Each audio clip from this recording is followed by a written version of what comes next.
menjatuhkan pidana terhadap terdakwa Richard Eliezer Pudium Lumiu dengan pidana penjara selama 12 tahun dengan perintah agar terdakwa tetap ditahan, dipotong masa penangkapan.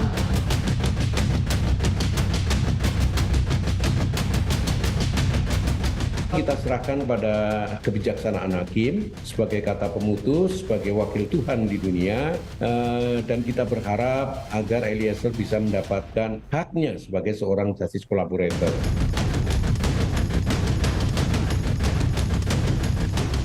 Untuk pelaku tidak bisa JC, pelaku utama.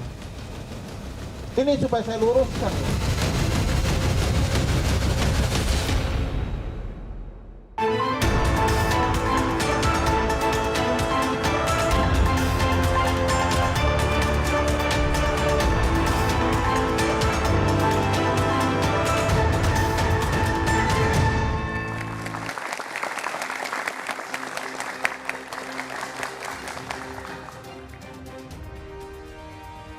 Selamat malam saudara, pekan depan semua terdakwa kasus pembunuhan Yosua termasuk Eliezer akan menerima vonis hukuman.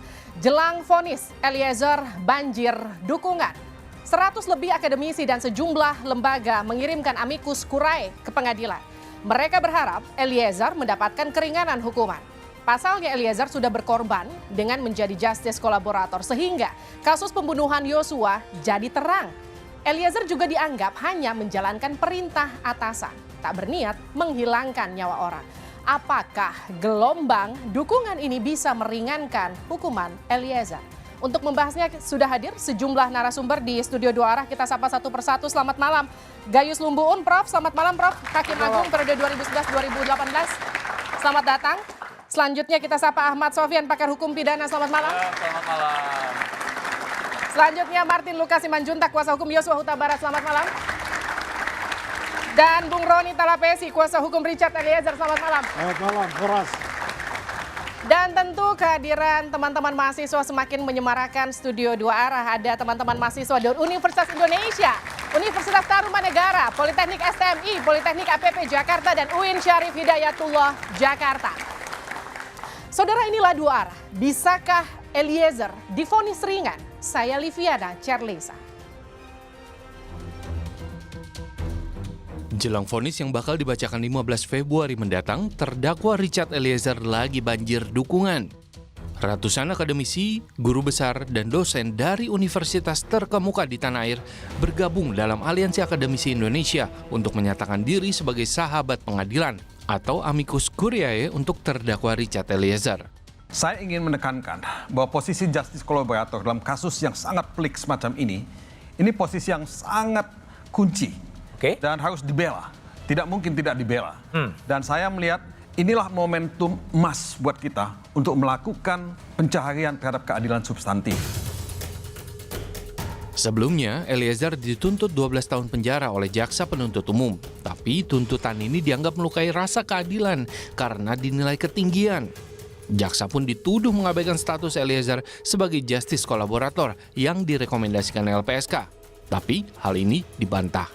Tapi kami hormati LPSK, maka tuntutannya itu lebih ringan dibanding Pak Sambo.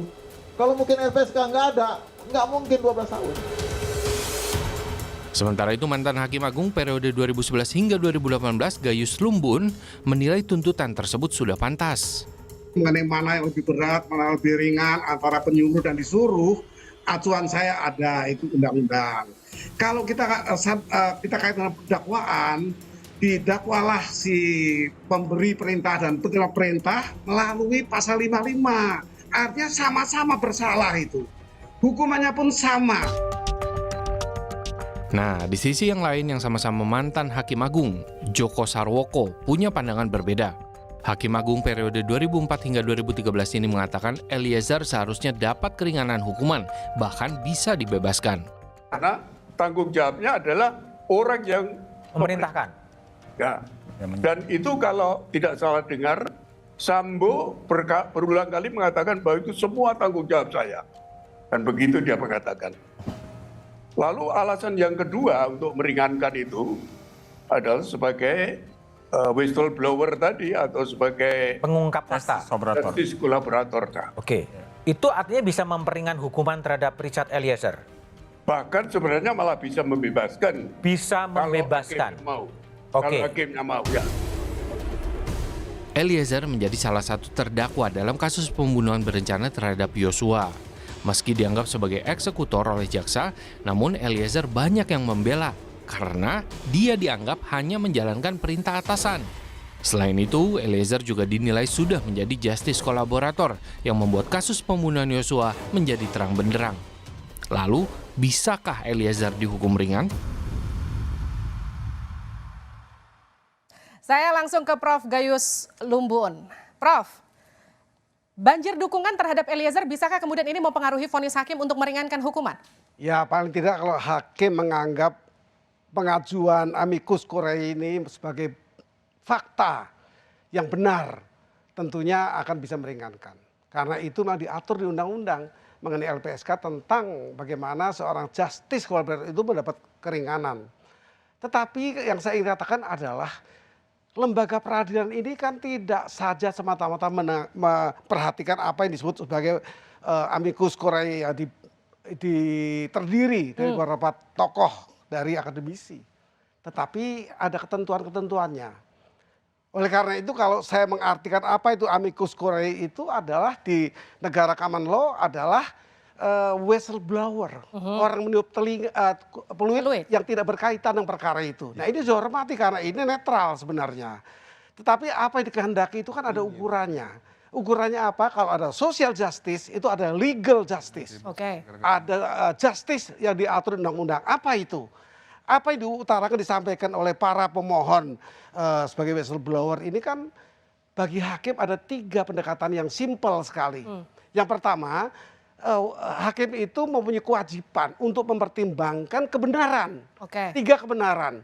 Kebenaran filosofis, kebenaran sosiologis. Nah, sosiologis itu masuk di amicus curiae ini. Oke, saya masuk ke amicus curiae. Pernah nggak dalam satu proses pidana, Prof, dalam sistem peradilan di Indonesia ada sekitar lebih dari 100 amicus curiae dalam satu kasus saja? Jutaan ada. Jutaan ada? Jutaan ada. Jadi ini bukan kasus pertama yang dengan segitu banyaknya kalau amicus cuma curiae. 120 kira-kira itu kan tidak terlalu banyak untuk perkara sebesar ini. Oke. Yang hadir tapi ya mungkin dukungan lain ada. Bentuknya bisa bilang itu yang banyak itu kan apa saja digerakkan oleh massa itulah bentuk dari keadilan sosial. Amicus curiae itu di situ. Hanya bahasanya dipinjam bahasa kuno karena Latin.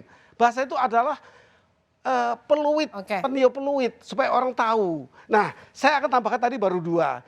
Ada wajib mempertimbangkan kebenaran yuridis. Nah, apakah di yuridis ada tidak kebenaran? Ketika dibentuk yuridis ini, undang-undang ini sudah berbagai pertimbangan termasuk kampus. Di kampus itu menyampaikan satu bentuk dari apa yang mau dibuat undang-undang ini ada naskah akademik. Jadi Anda mau bilang seperti ini, Prof. Artinya 120 amicus curiae ini tidak akan berpengaruh signifikan untuk meringankan hukuman seorang Richard Eliezer? Kalau dikatakan signifikan tidak. Tidak signifikan, Bang Richard. Bang Roni. Ya ini kita beda pandangan, Prof ini. Kalau tadi Pak Gayu sampaikan bahwa whistleblower bukan. Bahwa amicus curiae itu adalah sahabat pengadilan. Iya. Dan dalam prakteknya sudah beberapa kasus sudah diterapkan juga. Betul, lewat common law. Tetapi kalau kita lihat common law dan civil law sekarang di Indonesia sudah semakin mendekati. Karena apa? Pendekatan hukum yang progresif. Itu yang harus kita garis bawahi dulu ya. Terkait dengan amicus curiae ini tentunya ini adalah harapan dari masyarakat luas. Kalau kita lihat kemarin bagaimana guru besar, para profesor, punggawa, itu mereka sampai menyuarakan karena melihat apa? Adanya ketidakadilan. Ini kan kenapa Mbak Livi? Ini adalah momentum untuk penegakan hukum yang lebih baik. Penegakan hukum yang berkeadilan. Momentum untuk justice collaborator. Ini bukan soal Richard Eliezer loh. Nah, ini yang harus kita pahami bersama. Jadi ketika ada aspirasi, dukungan publik yang luas yang ikut mendukung seorang Richard Eliezer, ini kan harapannya apa? Supaya penegakan hukum ini baik ke depannya. Itu harus kita sepakati dulu bersama. Ya kan? Jadi kalau seandainya dalam beberapa kasus saya sudah riset juga ya. Ada kasus kalau kita lihat kasus dulu Prita. Itu juga dalam pertimbangan majelis hakim menggunakan amicus curiae. Ya. Kita lihat ya di tingkat kasasi. Terus ada beberapa kasus yang lainnya juga. Kalau kita lihat juga dulu waktu Tempo melawan Soeharto. Itu juga amicus curiae dari beberapa teman. Jadi dan saya lihat bahwa pengadilan terbuka atas itu kan. Terbuka. Jadi Anda optimis amicus curiae ini akan meringankan hukuman Eliezer? Ya, kita lihat ini adalah aspirasi dari masyarakat luas dan ini juga pun guru besar hukum yang menyampaikan kan. Jadi hakim juga pun akan tidak punya, maksudnya hakim akan melihat bahwa ini adalah aspirasi. Ini adalah bentuk opini hukum ya. Dan itu kita hargai dan kita applause untuk itu. Saya ke Pak Ahmad. Saya boleh tambahin sedikit? Oh, boleh. Tadi kan gini, bukan berniat untuk mendiskreditkan Pak Gayus ya tadi dengan mengatakan bahwa hanya 122 dibandingkan dengan jutaan amicus curiae yang menurut Pak Gayus ada gitu ya. Namun tidak mendaftar karena kan sahabat peradilan secara resmi harus terdaftar gitu. Saya perlu ingatkan bahwa yang mendukung Richard itu, Prof, ya, kalau yang tidak terdaftar banyak banget, Prof. Lebih dari jutaan. Iya boleh saja. Dan di DM itu Instagram apa saya, di DM benar. Facebook saya, Tapi kan bahkan tidak, ketika saya berjalan-jalan ke jalan, semuanya bilang, Bang, titip Richard, Bang. Itu tidak Ringankan signifikan. dia, Bang. Jadi Kalau tidak tadi- bisa dikecilkan. Tadi Prof Gayus ini kan kalau kita lihat kan dulu kalau nggak salah mantan hakim agung ya. Betul, 2011-2018. Nggak karena itu Ya, hadir. kalau kita lihat Bukan di karena itu undang-undang hadir. kehakiman itu mengatur di pasal 5 Oke. hakim wajib menggali nilai-nilai keadilan yang tumbuh di tengah masyarakat. Itulah amicus curiae. Oke, Pak Ya Ahmad, tumbuhnya tumbuh benar Yang apa ada, tidak? itu Saya benar, katakan itu tadi tumbuh benar, makanya Prof. ada kebenaran sosial. Prof harus melihat itu tumbuh Saya tambahin benar. sedikit. Nanti dulu. Ketika Kita kasus lihat Verdi Sambo dibuka oleh polisi, ya banyak yang tidak percaya polisi. Tapi ketika sudah mulai on the track, polisi mendapatkan dukungan dari masyarakat.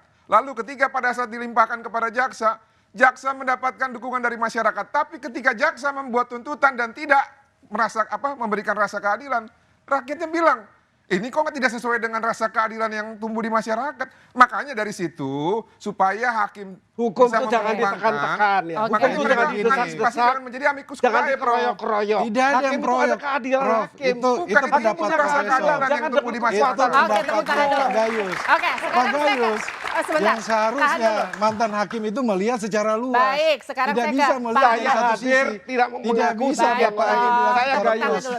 Yang datang Baik. Gayus. Sekarang saya ke Pak Ahmad dulu. Tahan dulu, Bung Roni. Kalau Jampidum tadi di tayangan sebelumnya kan sudah menilai bahwa 12 tahun itu layak untuk Eliezer. Kalau memang bukan dia seorang justice kolaborator, bukan seorang whistleblower, seperti istilah tadi Prof Gayus, dia mungkin nggak akan 12 tahun. Mungkin bisa setara dengan hukuman bagi Sambo. Anda menilai tuntutan untuk seorang Eliezer itu sudah pas? Begini, kalau saya ngelihat dari perspektif jaksa ya. Jadi kalau jaksa itu ngelihat kan 3 elemen. Pertama adalah aspek faktualnya, yang kedua adalah normatifnya dan doktrinalnya. Jadi dia belum melihat pada aspek moralitas dalam konteks kasus secara keseluruhan. Jadi dengan 3 elemen itu, dia tidak menemukan bahwa ada sisi moral dari yang namanya si terdakwa. Iya. Tidak melihat itu dan tidak mempertimbangkan itu. Yang mempertimbangkan itu nanti adalah hakim. Oke. Sehingga angka 12 tahun itu adalah perspektif subjektif dari jaksa penuntut umum.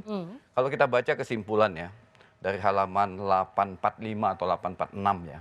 Kalau nggak silap ya dari tuntutan jaksa terhadap Eliezer. Itu kalau kita baca poin 1 sampai poin 5 atau 6 dalam kesimpulan itu, dia mengutip pandangan atau keterangan dari Eliezer. Ya, dalam kesimpulannya itu.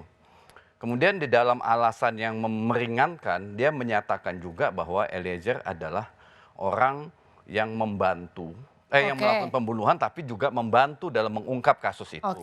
Atau dalam bahasa kita atau bahasa publik adalah justice collaborator. Nah, di sisi lain, tuntutan 12 tahun itu yang dibuat oleh jaksa, dasarnya adalah pertimbangan-pertimbangan faktual Jadi tadi menurut itu, Anda sudah tepat perbuatan. 12 tahun? Kalau dalam perspektif jaksa tentu, tapi dalam perspektif hakim belum tentu ya. Kenapa? Karena dia tidak mempertimbangkan moral. Moral Artinya itu kalau misalnya begini. ada pertimbangan moral Ya, ditambah jadi lagi pertimbangan moral itu misalnya kan ngelihat dari sosok orang yang melakukan perbuatan itu. Benarkah dia ini sosok orang yang jahat atau tidak? Oke. Nah, jaksa kan tidak mempertimbangkan itu. Yang dia pertimbangkan adalah kesalahan. Kesalahan itu ada kesengajaan dan ada kealfaan. Dia melihat bahwa Eliezer adalah salah. Salah dalam konteks sengaja. Mengetahui Willen dan Weton. Itu dikutipnya dari pendapat siapa? Oke. Ruslan Saleh di dalam kesimpulannya. Tapi kan para guru besar yang Ya. sekarang mendaftarkan sebagai amicus curiae ini menyatakan bahwa Eliezer hanya melakukan tindakan atas perintah atasan. Artinya sebetulnya ini bisa jadi, Ya, ini jadi perdebatan pertimbangan yang akan panjang. Ya. meringankan. Ini perdebatan panjang. Apakah itu perintah atasan yang sah atau tidak? Para ahli yang hadir di pengadilan punya pandangan yang berbeda. Apakah itu sah atau tidak? Termasuk juga perdebatan-perdebatan di televisi. Ada yang menyatakan itu sah, ada yang menyatakan tidak sah. Sehingga nanti finalnya itu adalah di tangan hakim. Apakah itu perintah jabatan yang sah atau tidak sah? Demikian juga apakah itu ada daya paksa? Karena Sambo bilang tembak, tembak, tembak, gitu kan? Apakah itu daya paksa atau bukan? Apakah dia punya kemampuan untuk menolak perintah tersebut, daya paksa tersebut? Boleh saya tambahin? Ya. Boleh. Silakan Bung Roni dulu. Jadi gini, kita jangan lihat dari pasal 55. Kita lihat dari pasal 340. Barang siapa dengan sengaja dan dengan rencana terlebih dahulu. Baik. Niat jahat dan rencana. Siapa yang pertama kali punya niat jahat? Siapa yang pertama kali merencanakan? Pasti bukan Richard. Oke. Karena dia hanya Barada. Lalu yang berikutnya, apakah kalau tidak ada Richard, perbuatan ini tidak terjadi? Enggak juga. Ajudan Ferdi Sambo banyak, tinggal diganti. Bisa Saddam, bisa Romer, bisa si Kuat, bisa si Daryanto. Ada yang menolak. Enggak. Tapi ada yang menolak. Dan dari yang menurut banyak saya, itu ada yang menolak. kita salah kalau menempatkan Richard itu sebagai pelaku utama. Dia bukan pelaku utama, dia pelaku. Tapi bukan pelaku utama. Iya, Saya jadi- pikir LPSK ya. juga tidak akan tidak cermat gitu dengan memberikan rekomendasi kalau dia pelaku utama. Jadi kalau kita mau mendefinisikan ataupun mengasosiasikan pelaku utama, jangan lihat dari pasal 55-nya. Lihatlah dari pasal 340-nya dengan sengaja dan dengan rencana terlebih dahulu. Siapa yang kualifikasinya paling cocok ke situ? Ferdi Sambo dan juga Putri. Berdasarkan pembuktian di depan persidangan dan juga kesimpulan jaksa melalui surat tuntutan. That's it, udah itu aja. Iya, jadi Memang tidak sama. Memang tidak sama. Tadi kan disebutkan, kalau dia tidak mendapat predikat justice collaborator, sama dengan Oke. Jadi begini, kalau Sambo. itu kita berbeda pandangan. Karena Sambo itu 2 perkara, Mbak. Itu kumulatif, jadi tidak bisa disamakan. Kalau saya mengikuti dari awal, Baik. Gayus statementnya, ada 3 peristiwa yang tidak bisa dipisahkan. Oke. Saya dulu sangat bangga dengan statement Pak Gayus. Baik. Tetapi di ujung sekarang Pak Gayus bilang harus dipisahkan. Itu yang membuat saya bingung. dipisahkan yang mana? 3 peristiwa. Oh, 3 peristiwa Perencanaan, itu kan penembakan, dan OJ. Keterkaitan. Dulu itu menjadi landasan saya untuk membangun konstruksi pembelaan Oke. saya. Tetapi sekarang Prof Gayus Oh tidak, berubah. tidak. Saya tidak pernah berbeda dengan statement saya yang lama. Tidak pernah. Ini keyakinan saya. Saya ikuti. Sekarang Ikuti, ya, Prof. silakan. Karena Saya mau mempertanyakan kalau- statement Anda, Bung Roni. Ada satu statement Anda gini, harusnya Eliezer itu dilepaskan, bukan dibebaskan. Kenapa begitu? Nanti Ya. dijawab usai jeda di luar. Oke.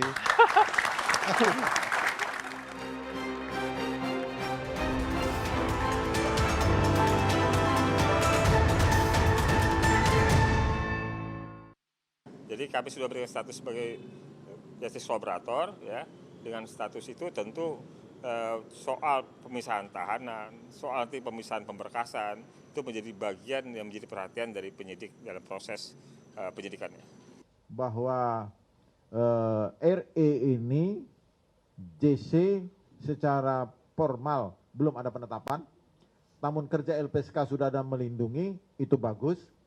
Dan tentang nanti hakim akan mempertimbangkan menjadi JC akan keluar penetapan mungkin dalam putusan, saya persilakan majelis hakim untuk itu menangnya, dan hakim tahu apa yang harus dilakukan.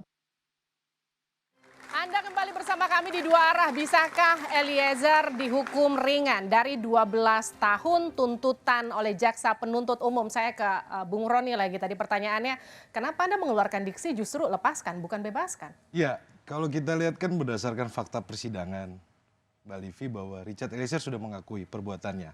Dia minta maaf, kemudian dia siap menjalani proses, dia kooperatif. Dalam proses pembuktian ini kan sudah terlihat Perbuatan Richard Eliezer, ya diakui. Tetapi perlu kita ingat di dalam KUHP ada penghapusan pidana. Di mana konstruksi hukum saya adalah pasal 51 ayat 1.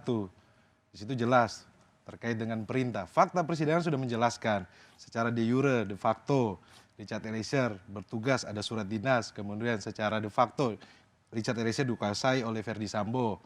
Kemudian dari aspek psikologi, dari ahli dari jaksa penuntut umum, Bu Reni juga menyampaikan dia punya tingkat kepatuhan yang tinggi.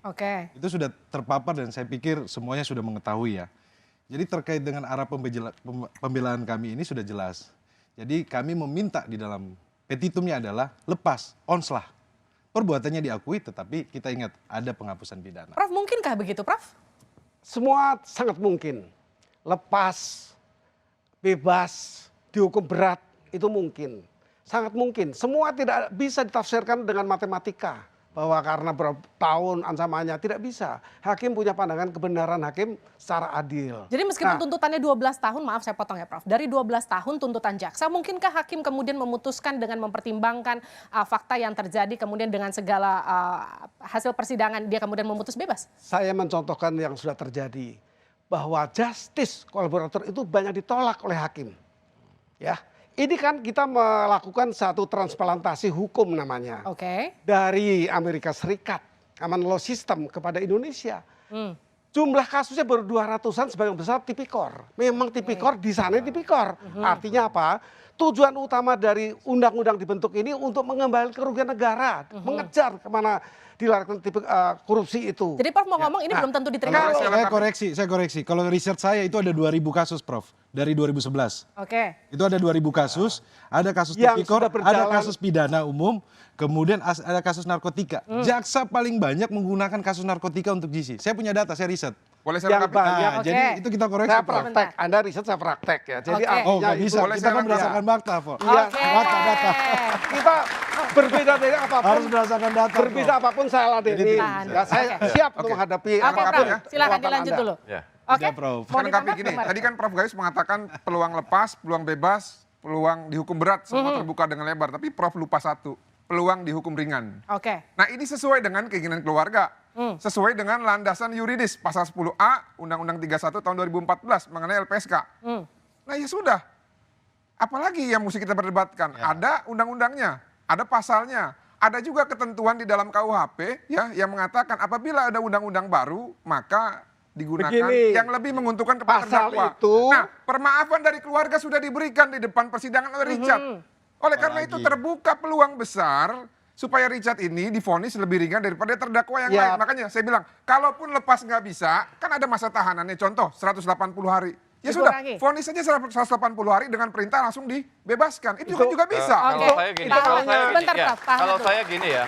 Yang penting perbuatannya terbukti secara meyakinkan. Untuk menyatakan seseorang itu terbukti secara sah dan meyakinkan melakukan tindak pidana atau secara sah dan meyakinkan tidak terbukti melakukan tindak pidana.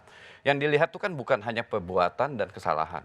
Tapi ada dua elemen lain. Pertama adalah alasan pemaaf. Yang kedua adalah alasan pembenar. Nah, alasan pembenar inilah yang sedang diperdebatkan. Benarkah itu melakukan perintah jabatan atau tidak? Alasan pemaaf. Daya paksa itu sebagai dasar untuk memaafkan Richard atau tidak. Nah, ini menurut saya jadi penting untuk tapi kalau perbuatannya ya dia melakukan perbuatan itu dengan sengaja, itu kan tidak ada debat publik ya. Jadi debat publik adalah apakah ada alasan pembenar atau alasan pemaaf. Yang ketiga adalah tentang justice kolaborator. Jadi menurut observasi saya ya, hakim itu akan melihat tiga aspek ini untuk menjatuhkan vonis. Pertama, apakah ada alasan pembenar? Adakah alasan pemaaf? Bisakah ditempelkan justice kolaborator kepada Richard? Nah, jika ini ada, maka ancaman yang 12 tahun itu menjadi dasar untuk mengurangi hukuman. Jadi kalau ditanya apakah memungkinkan dikurangin hukuman, mungkin aja. Tiga ini ditemukan hakim atau tidak? Jika tidak ada alasan pemaaf, tidak ada alasan pembenar, dan bukan juga justice kolaborator, yang sekarang lagi ribut adalah, bukan lagi ribut, lagi rame, amicus curiae. Amicus curiae itu kan sebagai dasar hakim untuk menemukan nilai-nilai keadilan di dalam masyarakat. Ya, Tapi kan artinya 3 elemen yang Anda sebutkan ini ada dalam kasusnya Dalam Eliezer. fakta persidangan ada. Ada dalam fakta persidangan. Ada dalam fakta Kalau persidangan. saya tidak hadir dalam fakta dan saya tidak sebagai ahli di pengadilan. Oke, katakanlah saya memang hanya ada. melihat dari luar. Bagaimana kalau ada? dari luar kan saya tidak mengetahui apakah benar atau tidak elemen-elemen itu ada. Saya hanya menyatakan jika hakim menemukan alasan pemaaf, jika hakim menemukan alasan pembenar pada diri Richard, ya maka itu jadi dasar apakah mengurangi hukuman seperti yang dikatakan Martin atau membebaskan hukuman seperti. Tapi pernahkah ada kasus membebaskan hukuman? Membebaskan itu banyak. Ya, saya pikir alasan pembenar itu jadi dasar. Semua dibahas betul. Oke. Tetapi yang ingin saya pisahkan pemikiran kita adalah kalau dasarnya Pak Martin hanya pada undang-undang, undang-undang dikatakan tadi itu disebut sebagai satu undang-undang in abstrakto, masih abstrak. Jadi begini. Nanti dulu, yang konkret adalah nanti kita tunggu tanggal 15.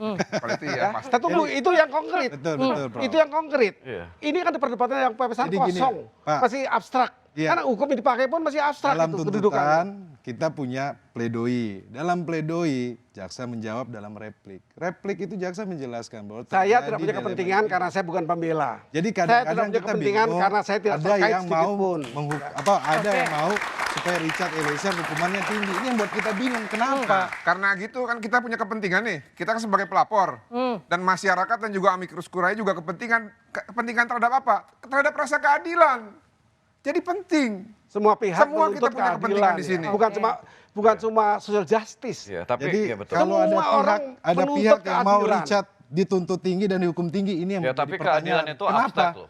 Ya, keadilan itu bisa keadilan menurut masyarakat, bisa keadilan menurut korban, bisa keadilan menurur pelaku. Tapi kalau ketika masyarakat sama korbannya sudah satu suara, kemudian menurut saya hakim dalam posisi bimbang saat ini. Yang mana mau dipertimbangkannya kembali untuk kasus fakta. Richard. Kalau yang lain mungkin udah clear ya. Untuk Richard ini pasti dia bimbang. Apakah dia mau menerima amicus curiae dari tokoh-tokoh masyarakat sebagai dasar menyatakan inilah keadilan di dalam masyarakat. Tapi dengan kasus sebesar ini, seberapa besar juga resiko potensi hakim justru akan berputusan kalau dalam kasus sebaliknya. ini saya yakin ya, dalam tingkat pertama hakim akan mengambil jalan aman untuk dirinya dan karirnya. Saya yakin. Tidak bisa, tidak bisa Pak. Tapi jalan aman ya. Tidak boleh menyimpulkan, seolah-olah langsung menyimpulkan karir, tidak bisa. Tapi kan gini, tidak bisa, kita tidak boleh seperti itu. Itu kan pandangan saya. Itu personal berbeda, kita sama. Tidak boleh Pak.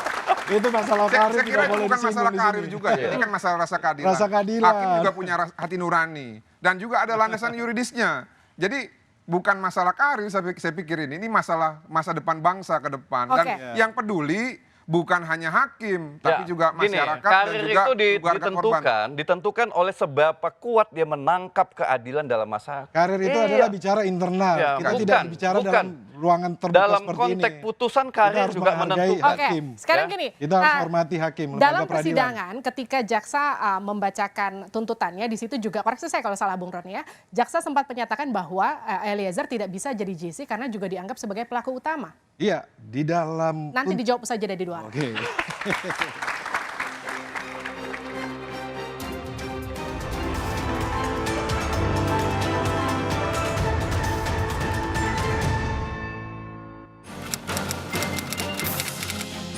Enggak, dia tidak punya motivasi untuk menghilangkan nyawa daripada Yosua Huta Barat. Ditanya layak apa tidak, dari sisi hukum layak. Karena terlibat berdasarkan bukti-bukti yang ada ya. Menurut saya sih kurang pantas. Karena dia kan sudah menjadi justice kolaborator. Justru malah harusnya dikurangi masa tahanan. Enggak layak. Soalnya kan dari LPSK juga udah menerangkan Eliezer itu udah justice kolaborator. Kalau nggak ada Eliezer mungkin ini kasus nggak kebuka. Harusnya lebih ringan dari yang terdakwa yang lainnya gitu. Kalau menurut aku pribadi, bagaimanapun juga Eliezer itu pelaku penembak. Dia wajar dihukum. Untuk hukuman 12 tahun itu saya rasa sih mungkin hakim bisa pertimbangkan lagi. Karena kan dia juga ikut membantu dalam penyelidikan. Oke, itu kata masyarakat. Layakkah Eliezer dihukum berat? Tapi yang jadi tema kita, bisakah Eliezer divonis ringan? Sebaliknya, ini yang jadi pertanyaan saya ke kuasa hukum Eliezer, Bang Roni Talapesi. Ketika jaksa penuntut umum membacakan tuntutan, kan salah satu isinya adalah Eliezer tidak bisa diterima JC karena dianggap sebagai pelaku utama. Oh tidak, di dalam tuntutan tersebut disebutkan di salah satu pertimbangan adalah Eliezer sebagai pelaku yang bekerja sama. Oke. Jadi, tetapi kalau kita lihat di perskonnya Jampidum menyampaikan bahwa dia bukan ini justice collaborator. Jadi ini agak kontradiktif. Tetapi kita melihat ketika jaksa di dalam repliknya, mereka menyampaikan mereka terjadi dilema yuridis. Oke. Di mana satu sisi ada SOP penuntutan, tetapi di sisi lain ada Undang-Undang Perlindungan Saksi dan Korban.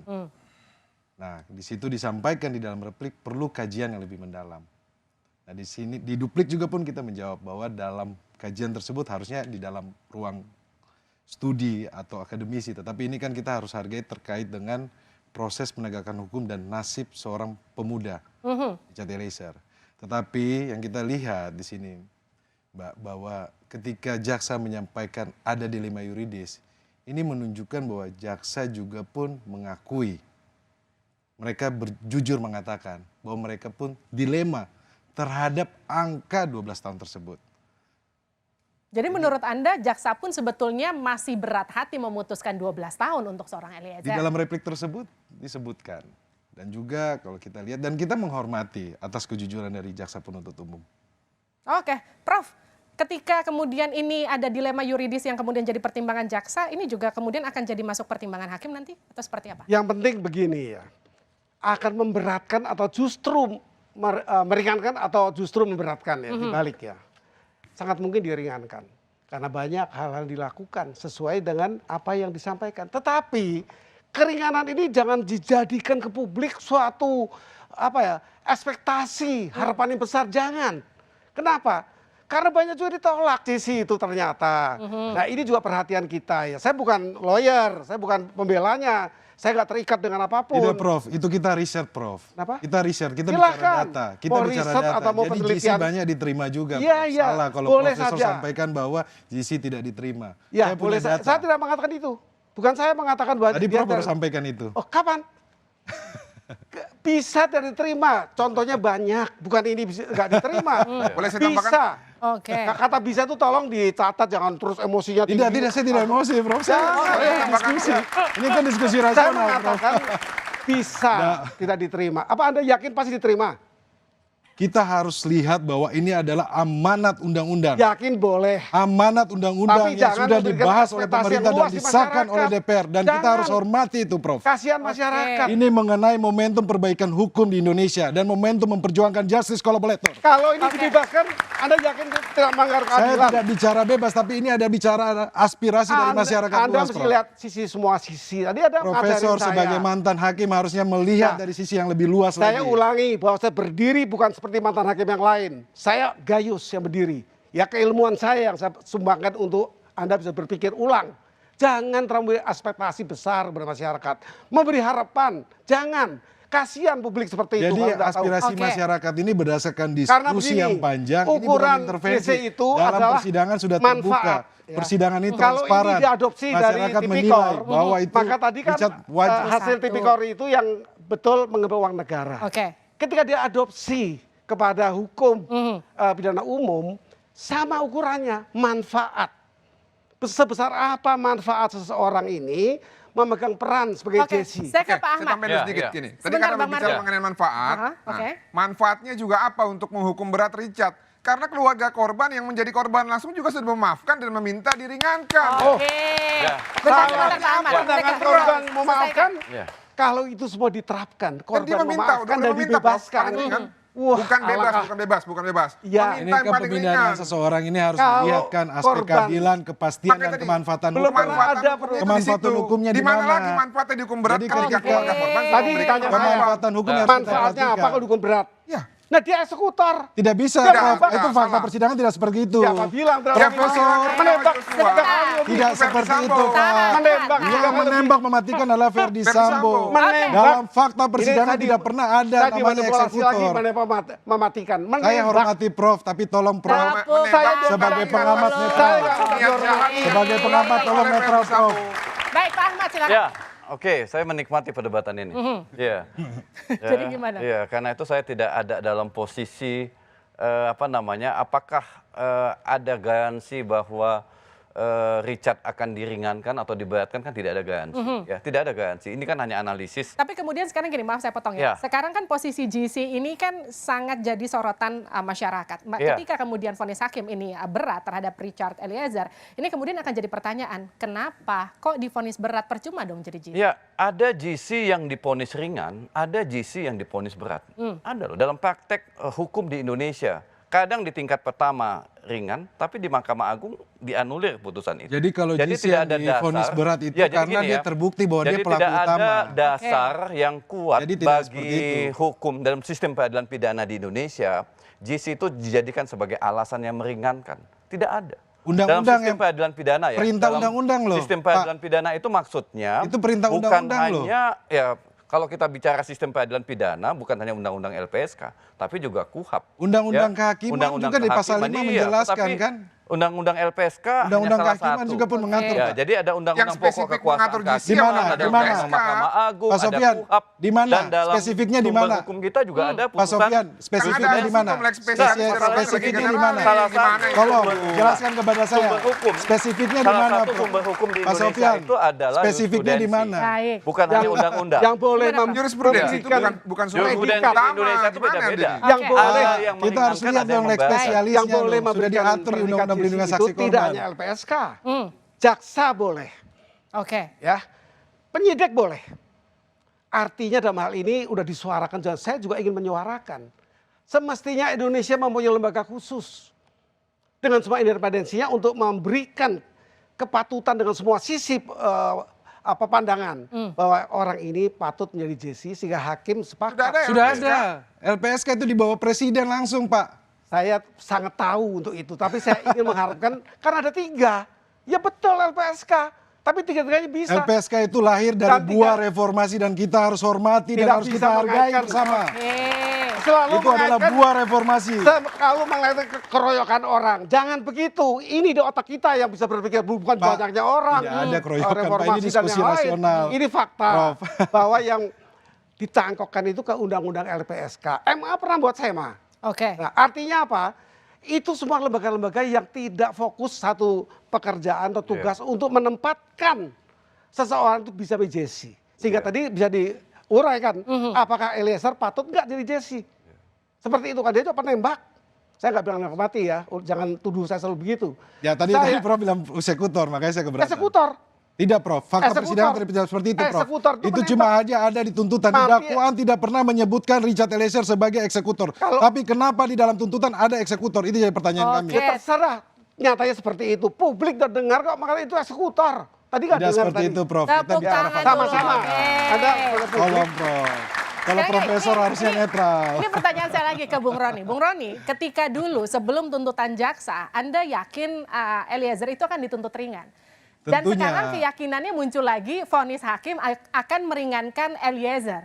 Lalu bagaimana ketika vonis hakim nanti akan sebaliknya? Seperti tuntutan jaksa. Semua proses sudah nanti dijawab saja di 2 arah.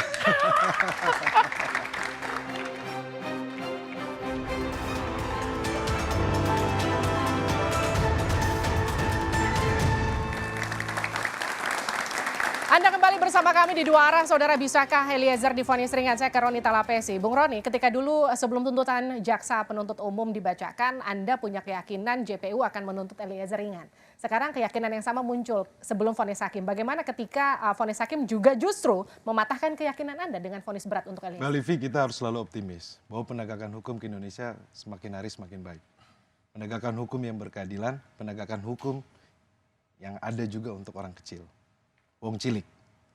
Jadi kalau bicara soal yang tadi Mbak Livi sampaikan bahwa di dalam Undang-Undang Perlindungan Saksi dan Korban sudah mengatur tuntutan paling ringan, vonis paling ringan, bisa percobaan, yang kalau kita sampaikan bisa bebas, lepas, Dan kalau di dalam Undang-Undang Kehakiman juga sudah disampaikan di pasal 5 juga hakim memperhatikan rasa keadilan yang ada di masyarakat. Kita dari tim penasihat hukum sudah melakukan pembelaan secara maksimal. Sekarang kita berdoa kepada Tuhan sehingga hakim yang nanti akan memutus diberikan hikmat oleh Tuhan kebijaksanaan.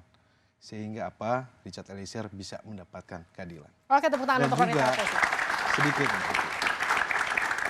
Ini penting karena apa? Kita juga sedang memperjuangkan keadilan untuk warga korban almarhum Joshua. Meskipun itu tidak jadi garansi, karena tadi Prof, maaf saya potong ya, karena tadi Prof juga menyatakan bahwa nggak mesti GC itu kemudian akan diringankan. Ya, saya hormati Profesor, saya hormati Pak Supardi bahwa ini kan diskusi yang rasional ini berbeda pandangan itu hal yang biasa. Tetapi dalam hal ini tentunya kita akan berbicara tentang fakta, tentang apa yang sudah di persidangan, semua sudah melihat dengan jelas. Tadi Mbak Livi yang paling penting sebelum saya menutup bahwa kita mau nama baik keluarga Huta Barat dan Simanjuntak dipulihkan. Oke. Saya ke Martin sebelum saya ke Prof Gayus. Keluarga menitipkan perbaikan nama untuk almarhum Joshua. Ya. Seberapa penting ini harus dilakukan di persidangan nanti? Pemulihan nama ini. Sangat penting. Karena predikat tidak baik itu melekat kepada keluarga korban. Padahal keluarga korban itu sudah kehilangan anak sulungnya gitu ya.